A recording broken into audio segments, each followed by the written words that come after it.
Welcome to World Class, the series that gives you the best of the very best. In this series, we visit some of the finest hotels and resorts from around the world. And our destination in this program is no exception. We have just landed in the Maldives and are just about to take off once more for a short 40-minute hop by air taxi out to the Labiani Atoll, our island of choice.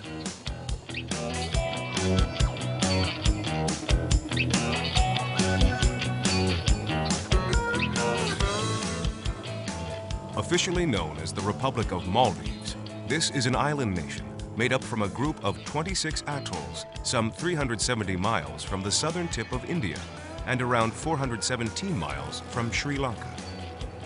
Actually, there are 1,192 of these tiny islands in the Maldives territory, but with only 250 actually inhabited.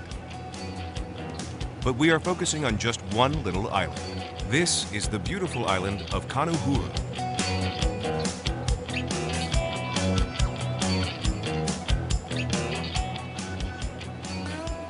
With 24 twin otters, the Maldivian air taxis are the largest seaplane operators in the world. The pilots are all very experienced, flying with their distinctive uniform of white shirt, green shorts, and bare feet. It is the only way to arrive. The approach offers such tantalizing views, leaving passengers impatient to land and jump into the clear, aqua blue, sparkling waters below.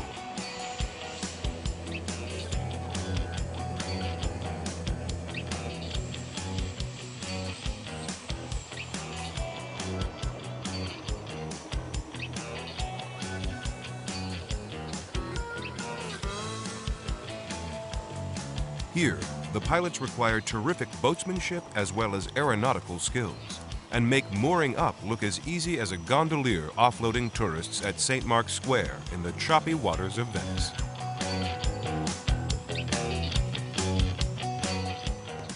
One small step, tie the bowline, job done.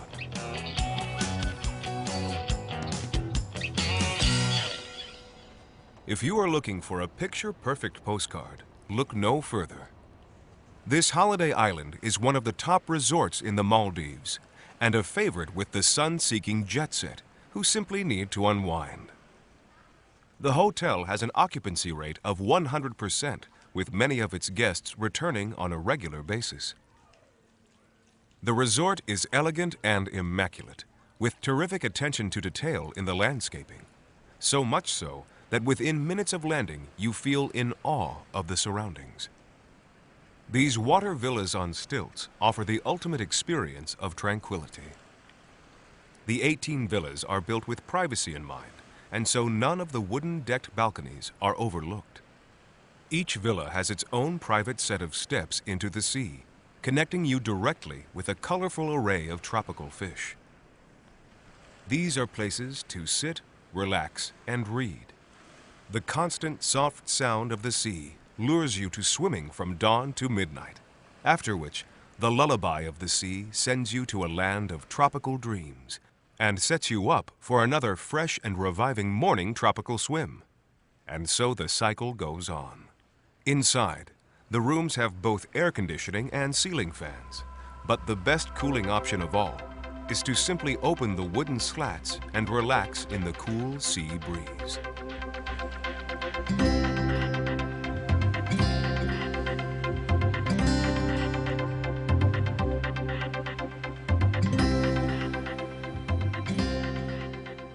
Back on land, the beach villas are hidden amidst lush tropical vegetation. Each villa has its own private space, extending out from the beach to the lagoon. This is a 2-bedroom grand beach villa, with 1 king-sized bed and 2 singles, making it perfect for families. This is a real home away from home, with a small kitchenette and a secure garden for younger children to play in. But best of all is this inside-outside bathroom, with its whirlpool bath, his and her sinks, and al fresco shower.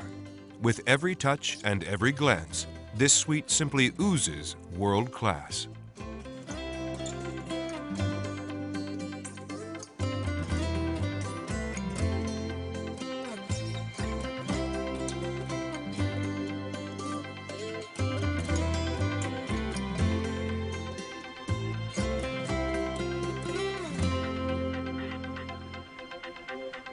The Maldives are true beach resorts, destinations with a slant on relaxing, walking, and swimming. They are perhaps not the best place for tourists who prefer to get off the hotel grounds in search of adventure, exploring the local attractions. They are definitely not for individuals who like the buzz of a city with bars and plentiful nightlife. There is a perception that there is very little to do in Maldives, but actually, if you love the sea, the activities are second to none. How about spending an afternoon watching dolphins?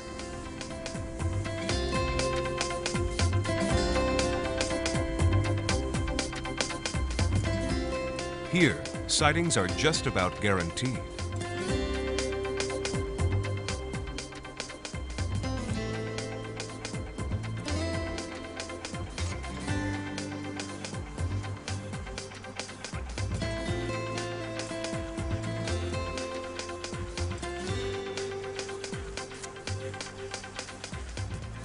Actually, the Maldives rank amongst the top 5 places in the world for dolphin watching. Over 20 species live here. That's a quarter of the world total. These little guys are spinner dolphins. They are the easiest to find and live here in quantities of tens of thousands. They have a regular routine of feeding offshore at night, and so return to the atolls in the early hours and leave again in the afternoons, making them easy to find at certain times of day.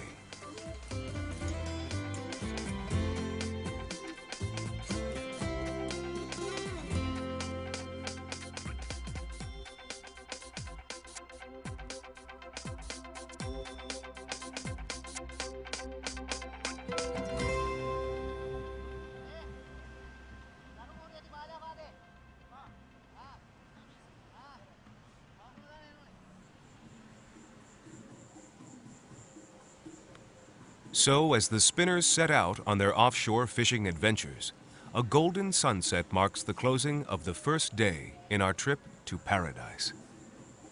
Once the sun has set, the sea breeze cools the air to a comfortable 20 degrees centigrade. It's time for sundowners and, of course, a little romance. Because now the resort takes on a very different light. It's a light of amber candles and of scarlet skies.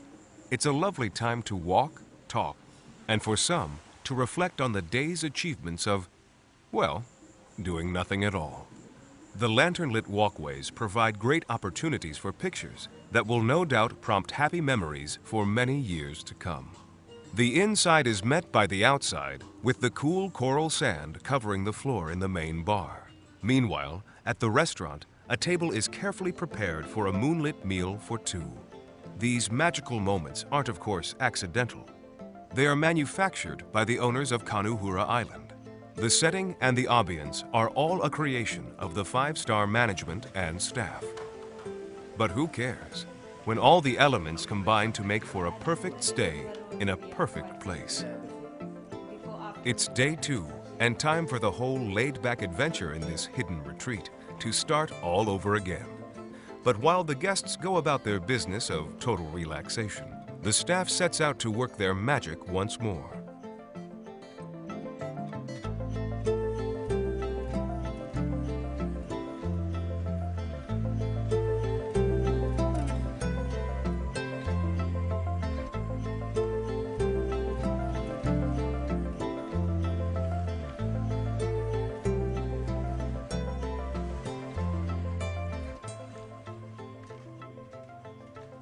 It's not just residents that relax during the day. In the trees, fruit bats can be found recovering after a hard night's work pollinating seeds. For you see, their main diet is actually nectar and pollen. Because there is very little fresh water in the islands, there are actually very few birds and insects. So these little bats do all the hard work of distributing seeds.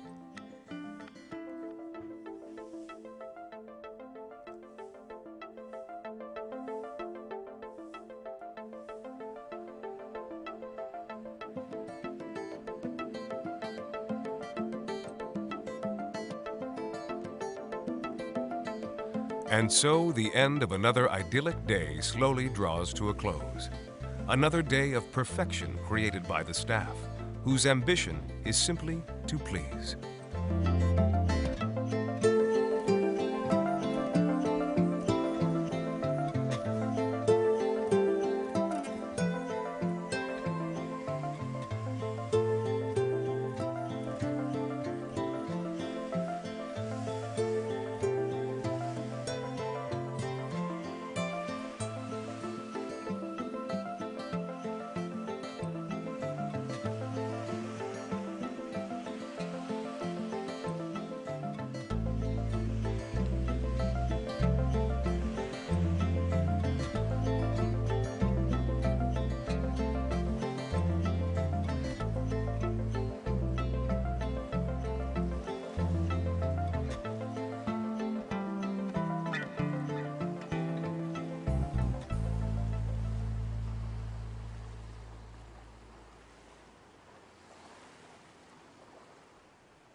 Ah, the start of another day in paradise.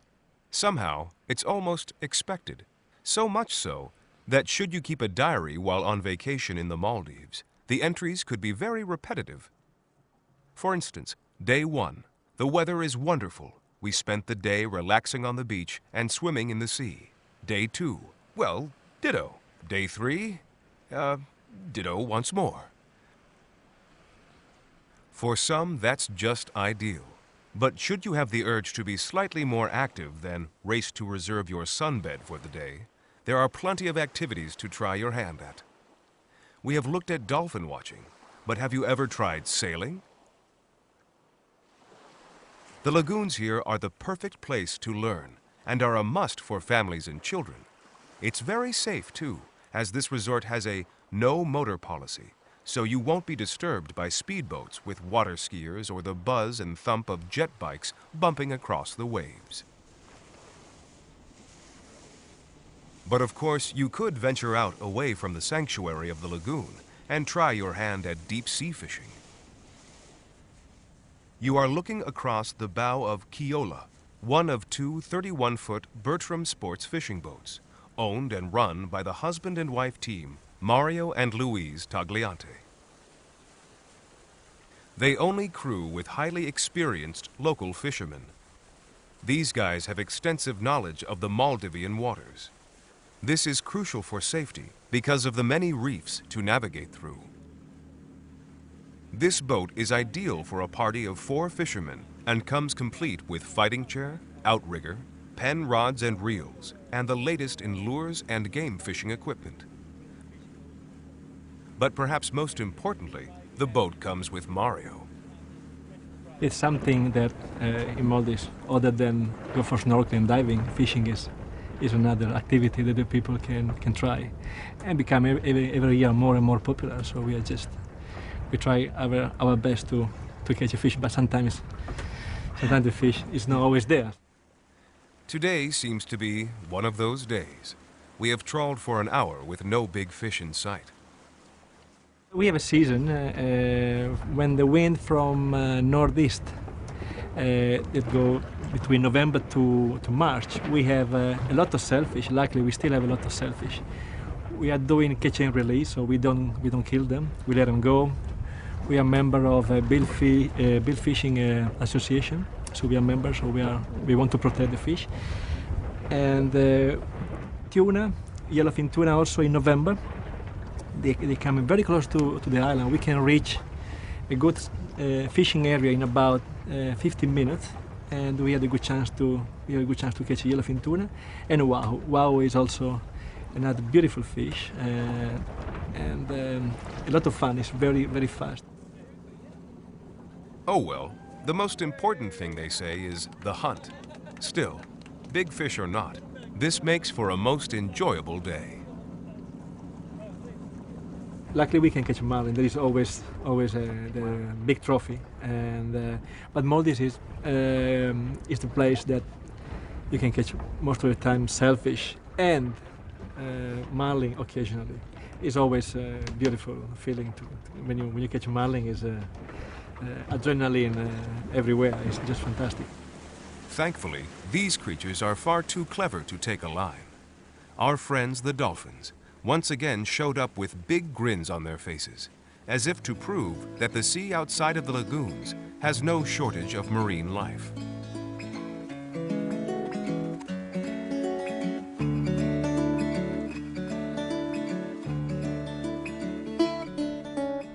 So on day 3, we didn't catch sailfish or marlin, but we don't blame Mario. After all, he is the vice president of the Maldives Fishing Club, and you don't get credentials like that without a history of some very tight lines.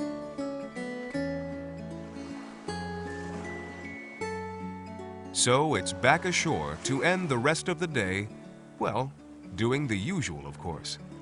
After all, people travel from all over the world to sit down and do nothing in the Maldives. But the sea is so tempting.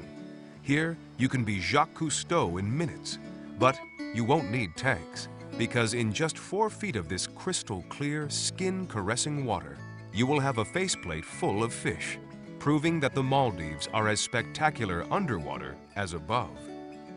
Here, the only crowds are the fish, and so this island-studded sea offers a snorkeling and diving experience that you will never forget.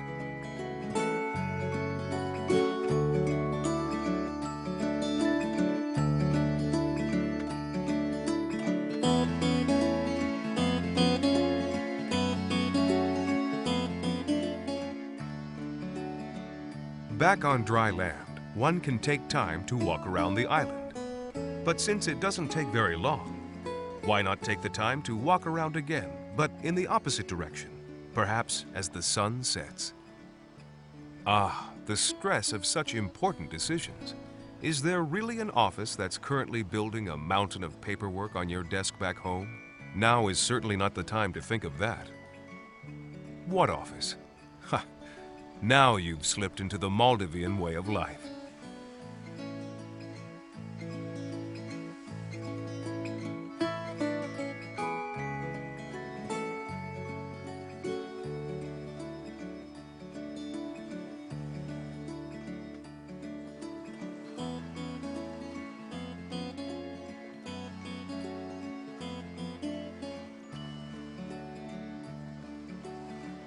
So as day 3 draws to a close, the enjoyment of dining in the warm and balmy sea air almost becomes routine, surely never to end.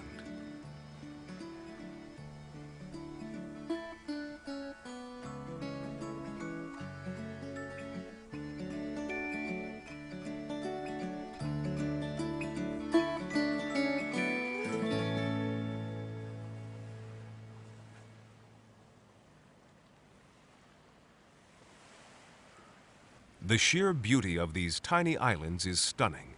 They make you want to use the thesaurus to find alternatives to the word paradise.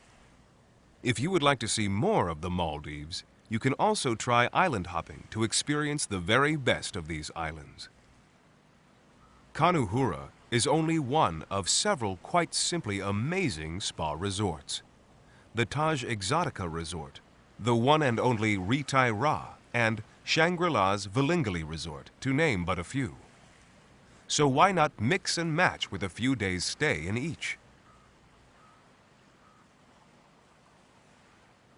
If you really do want to get away from it all, then the Maldives is the place. But given the proximity to India, you could always consider a 2-destination holiday, with sightseeing in the first week and the beach for the second.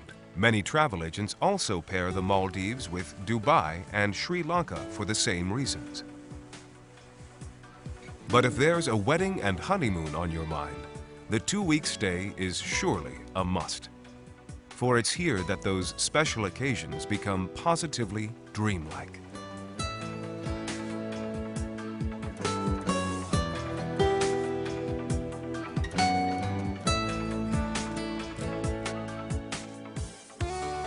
The walk along a sandy beach with the sun setting on the Indian Ocean creates photo opportunities that could be supplied to any glossy magazine.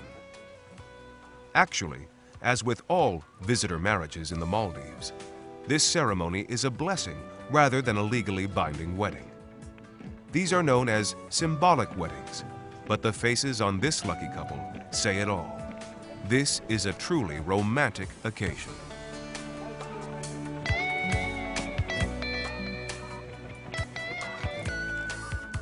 As the blessing is complete, a Bodu Baru band starts their traditional chant. This Maldivian folk dance is a tribal dance that usually takes place during festive occasions and can last for 2 hours. There is just one lead singer of the band who lets the others sing in chorus. As the song continues, the rhythm picks up and people come out of the troupe to dance to the tune of the music. The 3 drums are made from hollowed coconut wood and give an Eastern African sound, although it's thought that the music was introduced to the region by sailors from the Indian Ocean.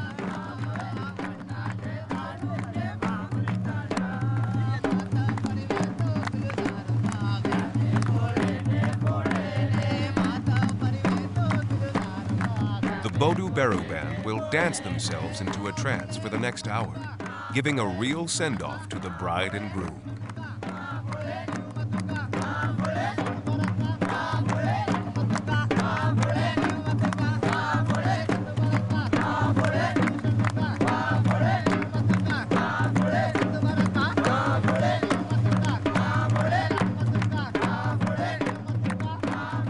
And so, as the sun sets for the last time in this program, we leave the boys to chant and dance. Because sadly, our plane is leaving, and that's all we have time for on this laid-back Maldivian adventure. Be sure to join us next time as we endeavor to find the very best in luxury accommodation from around the world on your behalf in World Class.